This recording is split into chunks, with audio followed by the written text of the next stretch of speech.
got three dads in our church who are going to speak to you today. So the first one's Jared Bridges. And I've known Jared and Hannah and their family 20 plus years.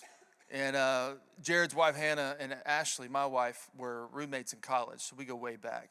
So we were kind of in an arranged friendship, Jared and I. But now, it's been great all these years. Yeah, it worked out.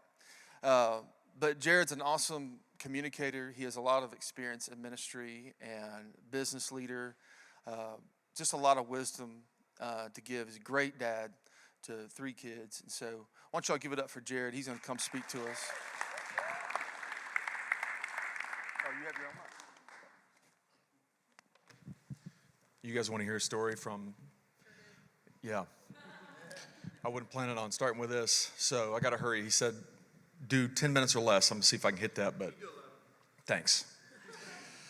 The arranged friendship, it's hilarious that you said that because one of my first memories of us hanging out, we were at your place, and you guys know when the ladies arrange the friendship, the guys don't love that, right? I remember sitting on his couch. We were kind of catty-cornered, and it was kind of like that Friends episode where Ross, and what was that guy's name? No. The guy that dated Phoebe.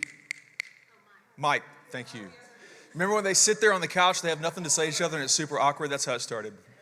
And then I finally said, I don't think we should feel pressure to hit it off or be friends just because our wives are friends. And that was how I broke the ice. And then Jason didn't even turn his head to look at me. He just cut his eyes at me.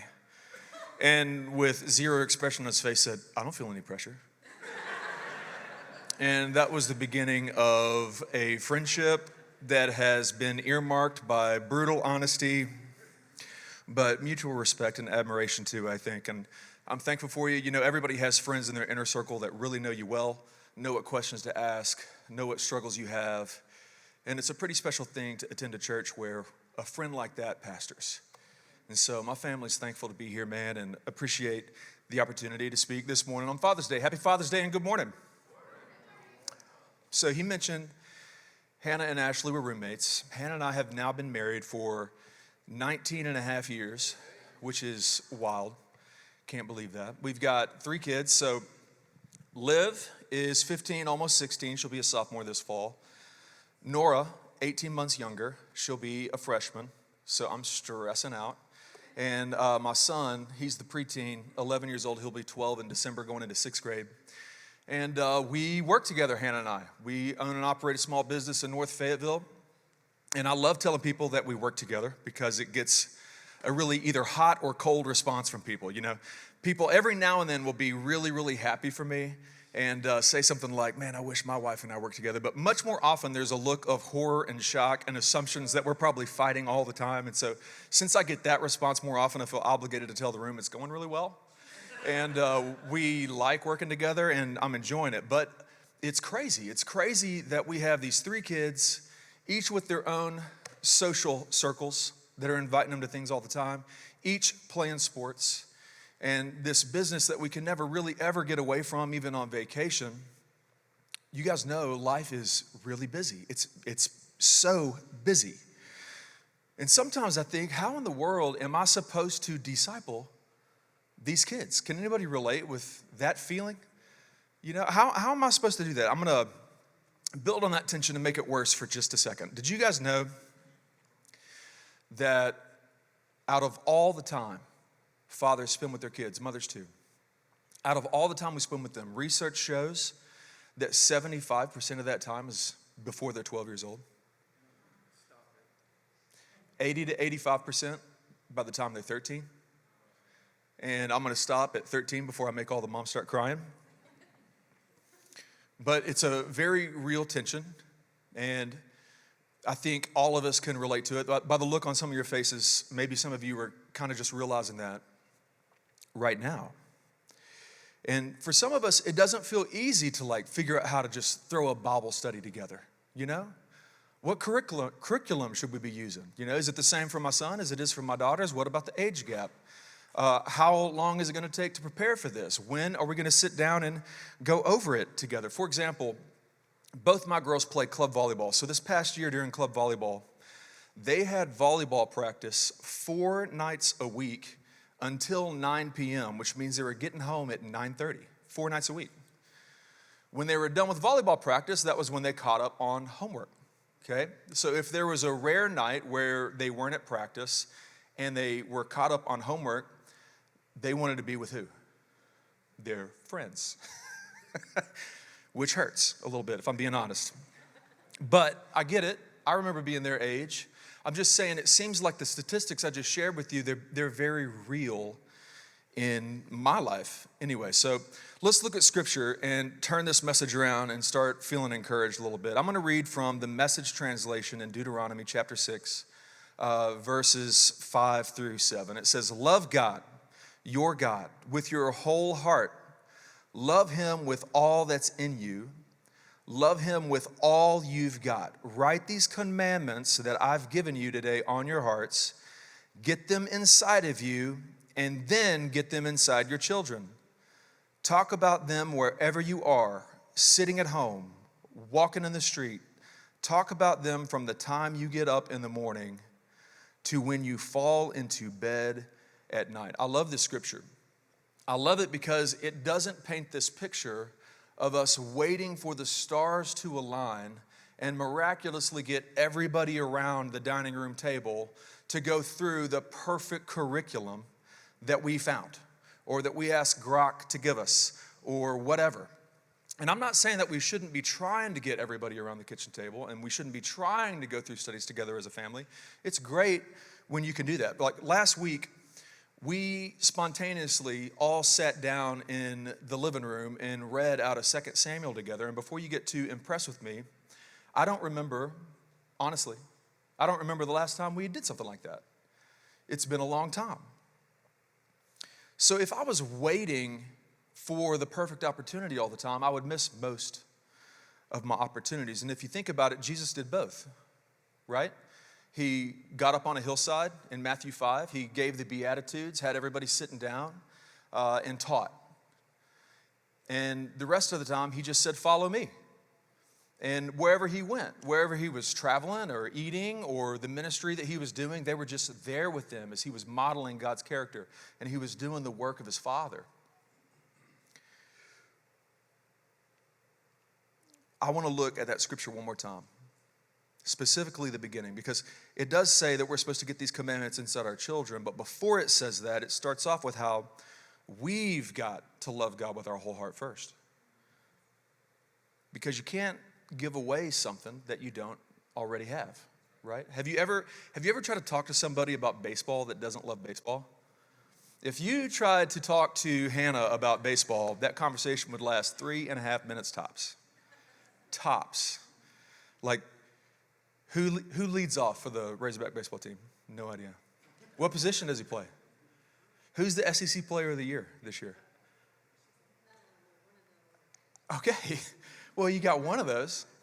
Like, I love baseball. I could talk about baseball all the time, and I do. There's text threads with my friends. We're just talking about the Razorbacks all the time. My Father's Day gift every year is a renewal of the MLB subscription so I can watch as many Red Sox games as possible. I love baseball. When you talk to someone who loves baseball, they'll explain things like spin rate on a pitch and how a fastball looks just like a slider till the very end. And so they don't know if the batter's going to hit a fastball or a slider if he's throwing both those pitches, and the strategy behind what they throw and when and how they set a pitch up. It's all fascinating. We can talk about it forever. Hannah doesn't know any of that. Hannah's not going to watch baseball unless there's literally nothing else to watch. If there's nothing else to watch, she'll watch baseball because she doesn't love it. I love it. My point is, when you love God, you're not only interested in him when there's nothing else to be interested about. You know? When you love him and you're walking with him and you're aware of what he's done in your life and what he's done in your life has gripped you, you're thinking about it when you wake up.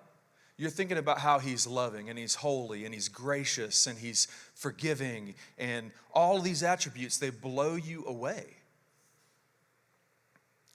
Then as you go, the scripture says when you're in the street, talk about him all the time. It's as you go.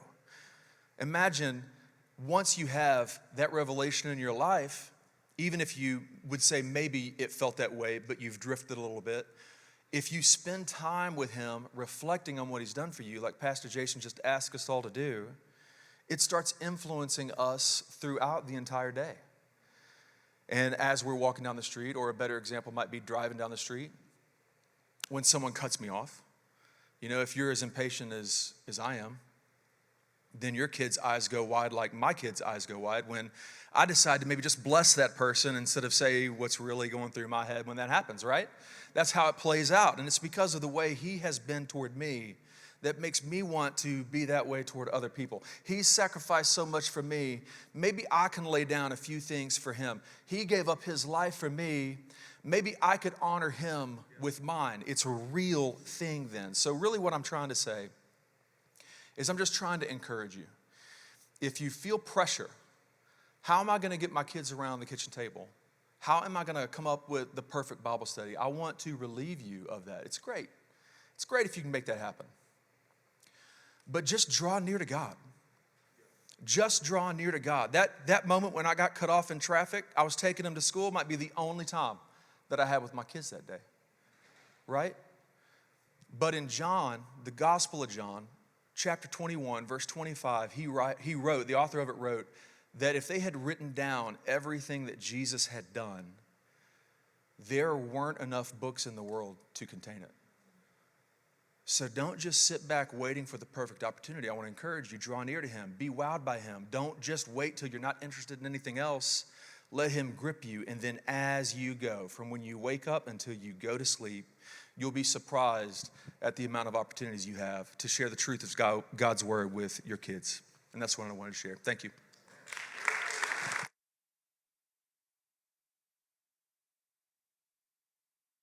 I love that. Thank you, Jared. I love that. So relevant for, if you have a lot of young kids and you're busy and it's like you feel guilty if you don't have a sit-down devotional or whatever. But in these everyday moments, I love that, Jared. John Knox is here somewhere.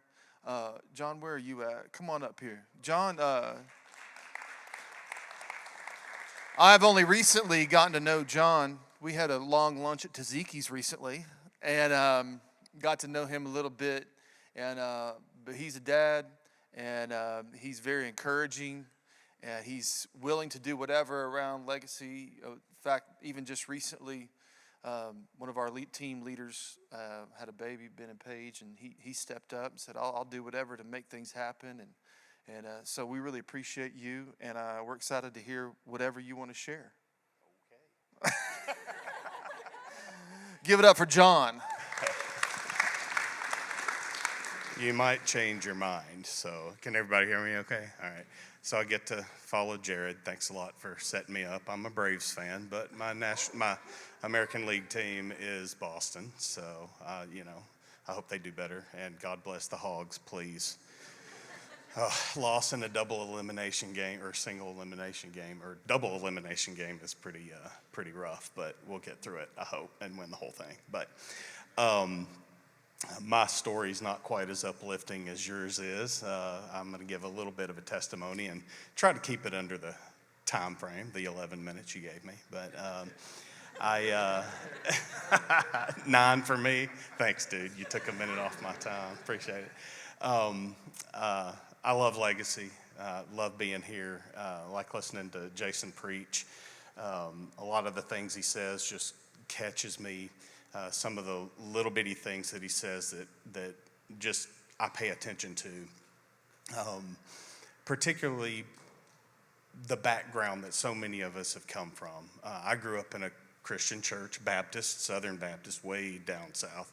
You could throw a rock out my front porch and it'd land in Louisiana. So from the deep south, heard a lot of Bible preaching, a lot of podium beating type stuff, and so grew up in the church. That's just what you did, everybody down there went to church on Sunday, and lots of folks. But I drifted when I became a teenager, young adult. I drifted a little bit too far, so kind of fell for the lie that Satan wants you to hear, that you're just not good enough. You're you're a Christian, but you hadn't been to church in a while. And, so I drifted further and further away because I listened to that lie until I met the love of my life, and we got pregnant, and then got married. So you can do the math there. We were in our relationship, just going right along, but we were not in a very godly marriage, right? God was not at the center of our marriage. All the while in the back of my mind, I knew that I needed God. I needed him. But I kept drifting further away and further away to the point that we went through a pretty nasty divorce. That'll be the long story short. Wound up in divorce. We had 2 children together, Holly and Julia. Many of you know Holly. She helps out. She's in the kids' room right now. She's got both of my grandchildren, Jack and Bo. Jack's the oldest. He's 4, and Bo is 2 this month. And with the divorce came some really bad baggage. It got pretty twisted. Not only was it godless, but it was actually ungodly. It wound up to the point where there was a point in time when I didn't know if I was going to see my children again. I didn't know how permanent this was going to be. In the meantime, I started dating my wife, Jessica, who's with me today, the greatest support I've ever had in my life, which is the reason why we're married now.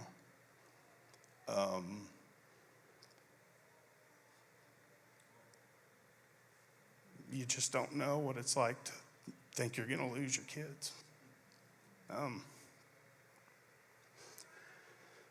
But I got a phone call one day, and it was to inform me that I was going to get full custody of my kids. It came from nowhere. I couldn't say I wasn't surprised just because of the person I was previously married to. But the entire time, what I learned from that, once I got my children back,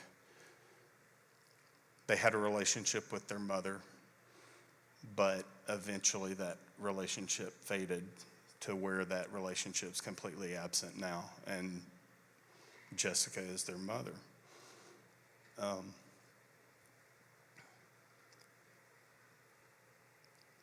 The point there is, what I realized is God never left. He never left. Every single time I did anything that I questioned was out of character, from my teenage years to my early adult years, I knew God was watching. I knew it. I knew every single time, and I longed to be back with him, but I just didn't know how to start. So once I went through the suffering of a terrible divorce, and as twisted as it really became, I made the realization that I'd been given a second chance, that God was talking to me the whole time, and he finally said, come on, come back. And so I wrote their mother a letter and said, you're going to notice a change in the kids because we're going back to church. I'm getting them back in touch with God. And that's when we moved across town, and I found our old church. Many of you may know Prairie Grove Christian Church. All of these kids up here went there, and I have nobody but them and that entire youth group and Matt Tibbett to thank for turning my kids' life around.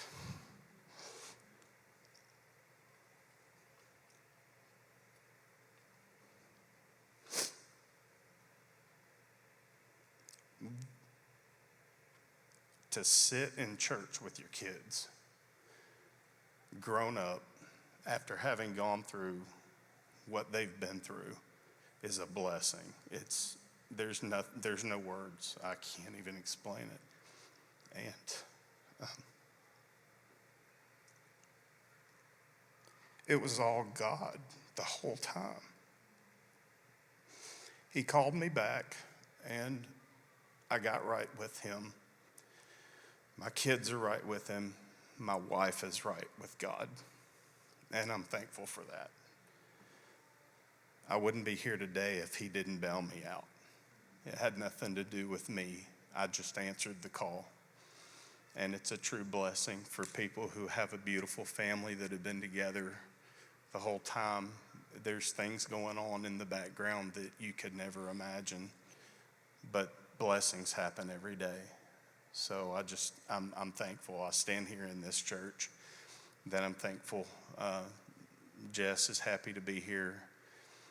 She wasn't born and raised in a church like I was. Church just wasn't really her thing until we came here, and something's changed. And I'm just happy to be here as a family. Jason wanted me to share some scripture if I could, so I suffered all week, and I'm going, nothing's just jumping out. What's going on here? So I was doing a devotional to just going through me and Jess were going through the book of Genesis with this online devotional thing that we had, and I don't know how this even happened. It just popped into my head this week, and I thought, how in the world? And it all just came together. So here's what I'm going to share. In Genesis 26, 1 through 13, I'm not going to read the whole thing. But at the end, Israel was in a famine, and God told Isaac to go back to Egypt. Don't know why or what, but there was food there and all that good kind of stuff. So Isaac obeyed him. And in verse 13, God says, I will cause your descendants to become as numerous as the stars of the sky, and I will give them all these lands. And through your descendants, all the nations of the earth will be blessed. I will do this because Abraham listened to me and obeyed all my requirements, commands, decrees, and instructions. Okay, so the dude goes on to reference Deuteronomy 5:9. I told you I was going to go Old Testament.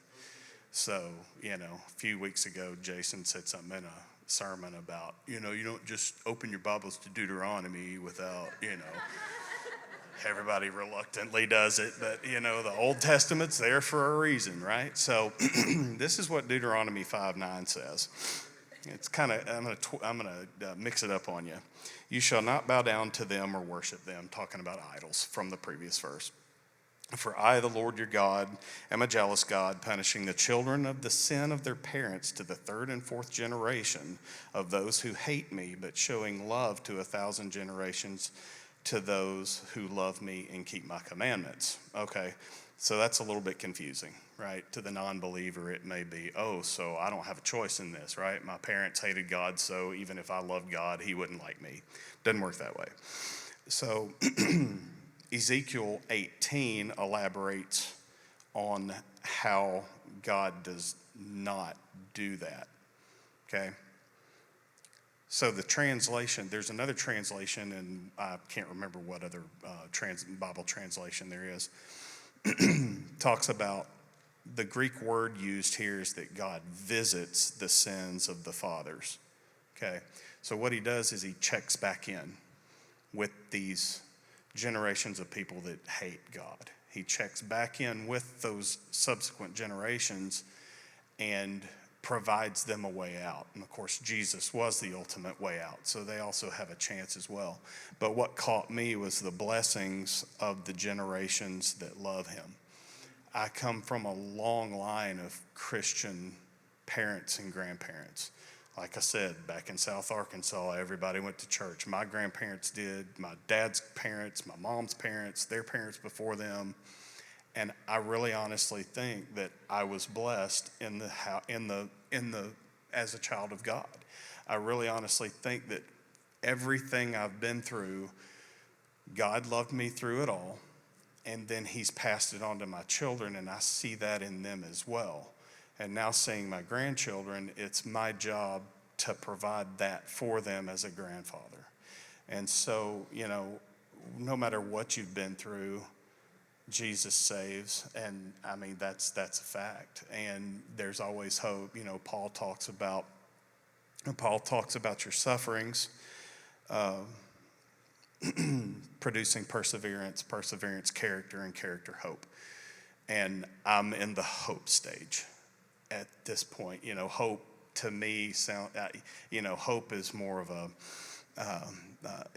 we all have hope, of course, or we really wouldn't be here. But I think that the suffering and the character part, that's God's formed my character based on the suffering that I've been through and what I know to be true, so that I can have a lot better hope for the future, and especially for my children and grandchildren. So hug them tight, love them, tell them you love them, and bring them to church. That is the key. Get them here and get them exposed, and get them exposed to the truth. Thank you.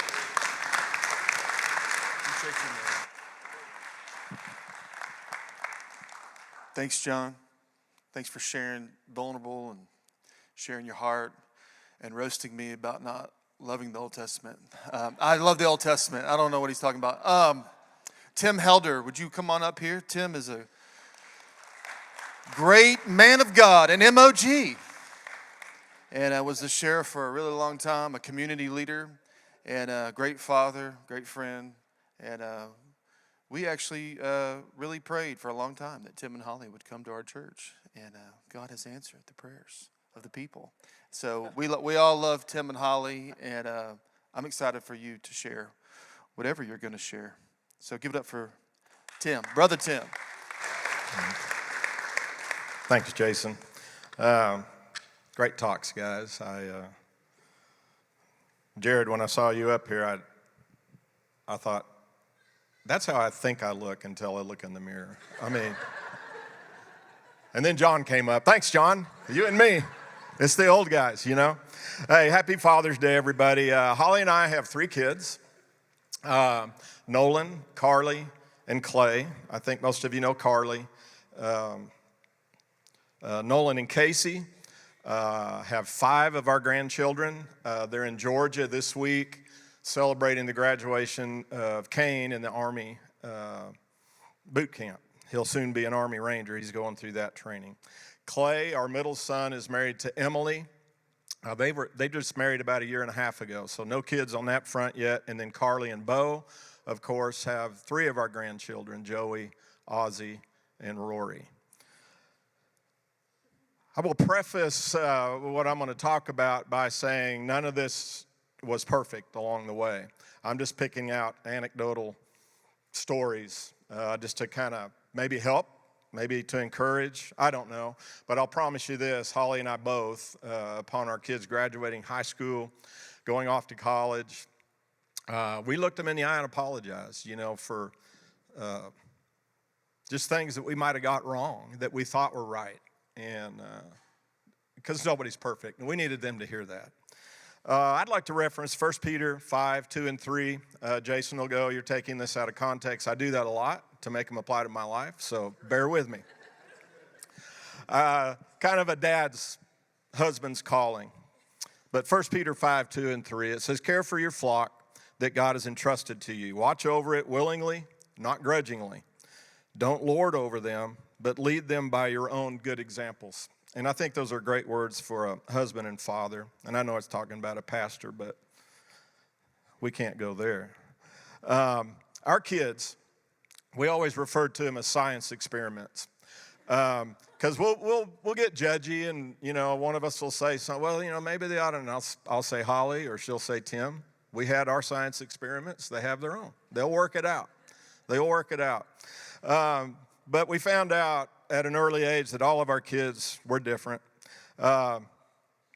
We thought they would, just by virtue of the gene pool, they'd be the same, just like Nolan was an athlete, scholar. He graduated valedictorian. He was academic All-American, blah, blah, blah, blah.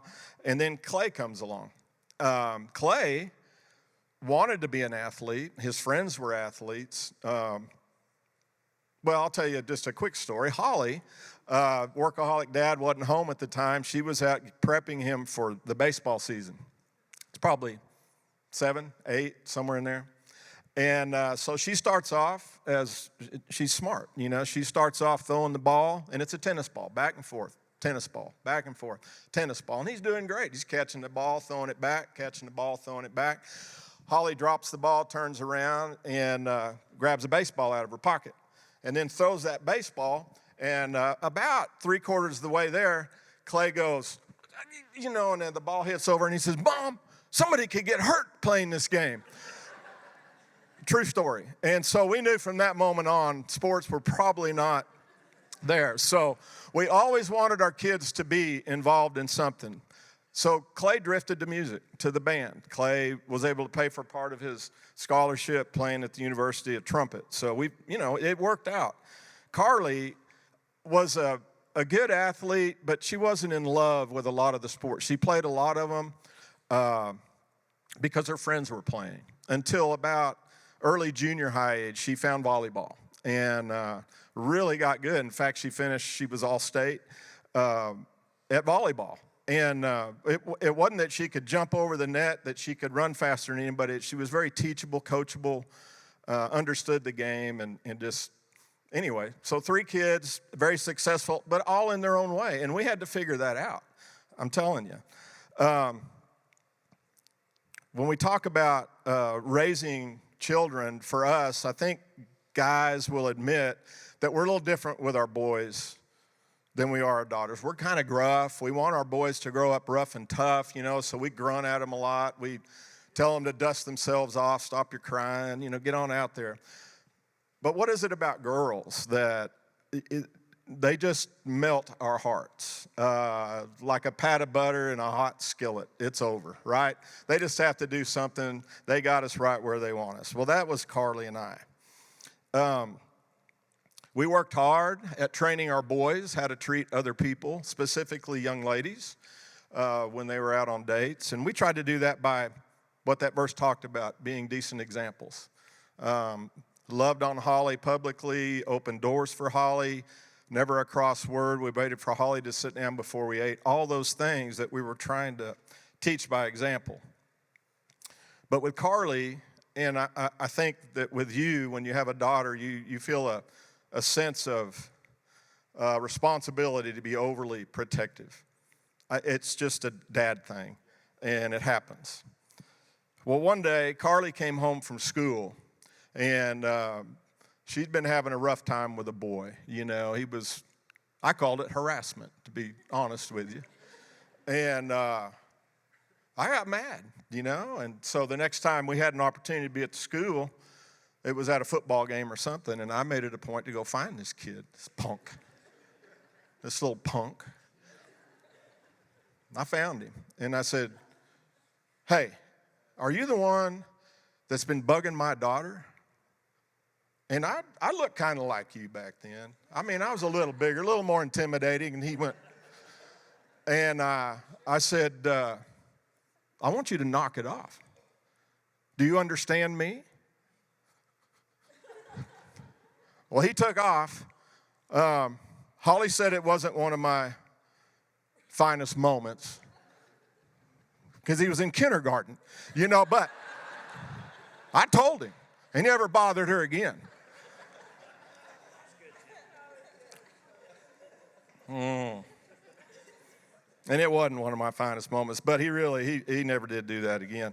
Now with Carly, as opposed to the boys, we trained Carly on what to expect from when she went out on a date. You know what? We want people to treat you like a lady, and this is what you should expect. And one day, I don't know who it was. I thank them for this, and I can't remember who it was, but they gave me this book because they knew that I was really invested in raising our kids, but specifically trying to protect our daughter. And it's called Interviewing Your Daughter's Date by Dennis Rainey. And I got the book, and I'm not big on these little books, they're just like, okay, whatever. But I want to read you an excerpt out of this dad's, if I can find it. It just kicks off like this. There was a day, and it doesn't seem all that long ago, when this dating stuff was the furthest thing from her mind. Back when her only plans for Saturday night for us to run barefoot together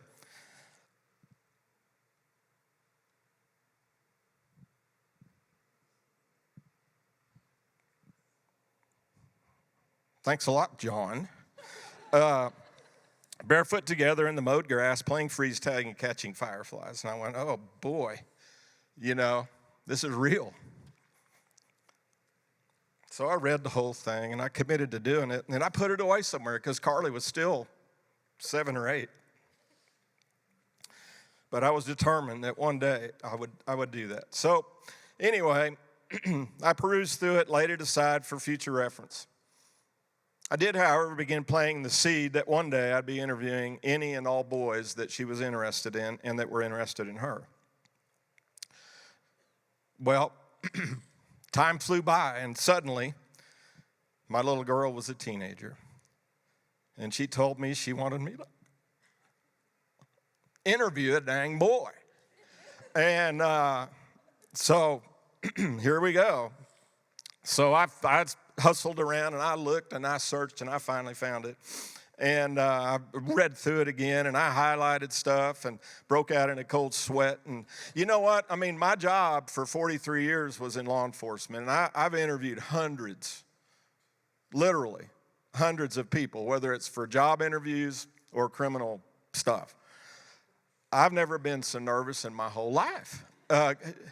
Talking to a teenager, what's the big deal? But it was different, I'm telling you. So I can hardly remember the first interview. I was nervous. He was petrified. It got a little easier. Seemingly, my daughter dated a lot of people. Tortured me specifically. We had some great conversations, and some of them I ran off intentionally. And one in particular that Carly wanted to date was 2 years older than she was. And he was very popular, a handsome, Holly reminded me, he was very handsome, Tim. I don't blame her for wanting, and I was like, well, I knew him too, and he was a rascal, and he wasn't gonna, anyway. So she knew what would happen, and she begged me not to interview him, but let her date him anyway. And I said, that's not our deal, Carly. And so you just tell him if he wants to date, come see me. He never showed up, so problem was solved. And she was mad at me for a while, but later thanked me. Some of my interviews, I used props, baseball bats, cleaning my Glock, just for fun, Jason. One young man was so nervous, he barely mumbled a word during the whole process of me talking to him. And when we were done, he bounded. Our house is 2 stories, so we've got a lot of steps going out the front. He bounded down those steps so fast, hitting about every 3rd or 4th step. Holly was coming up from the yard, and we knew this kid. We knew the family. And he busted by her. His eyes were that big around, she said, pale, white as a sheet, never said hi, bye, nothing. Jumped in his car, tore out of our driveway. I think he dated once or twice with Carly. That was it. He couldn't handle the heat. Well, so, and I'm sorry if this is dragging on, but Carly eventually graduated high school, went off to college, and man, I was so glad it was over. I didn't have to do this anymore, torture myself or any of these boys. Well, about 6 months later, she called from Conway and said there was another potential victim. So we set that up and did it. And then by her 3rd year of college, she'd moved back to Fayetteville, was going to school here. And she ran into this guy that was a roommate of Clay, our son, here at the university. And his name Bo. And Carly said that she wanted me to interview Bo. And, of course, my son Clay was begging me not to interview him, or if you do, deep six him. He said, because, Dad, she's dated 2 or 3 of my friends, and they're not my friends anymore, and it's just weird.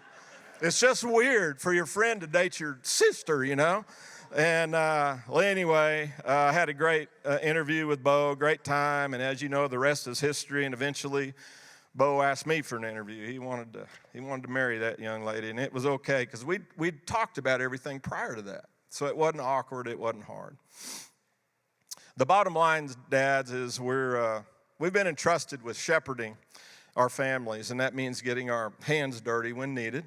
It's not always comfortable, but to always love, guide, and protect. And if you want to build a lasting legacy, build it at home. That's where it starts.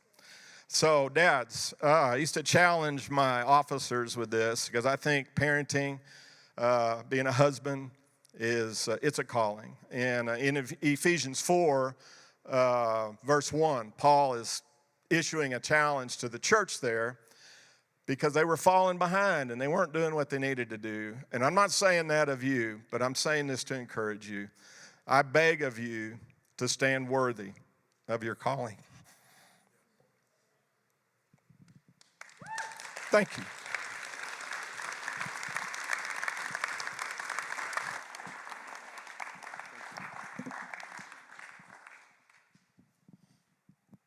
Did you address Bo and his tattoos? Because he keeps getting more, and I think somebody needs to.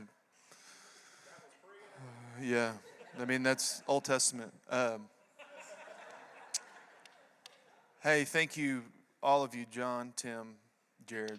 That was awesome. I love hearing different perspectives. I'm sure you do too. Different stories, and I think as I'm just sitting here, just reminding myself because I'm a dad too. Just that, Dad, you matter. Like your role was very, very important. I know not all of you are dads, but you may be one day, and you matter. And you're ushering in just another generation, and it's just very important. So I just want to close out in prayer, pray a blessing over all the dads, and then we'll get out of here. Let's all stand.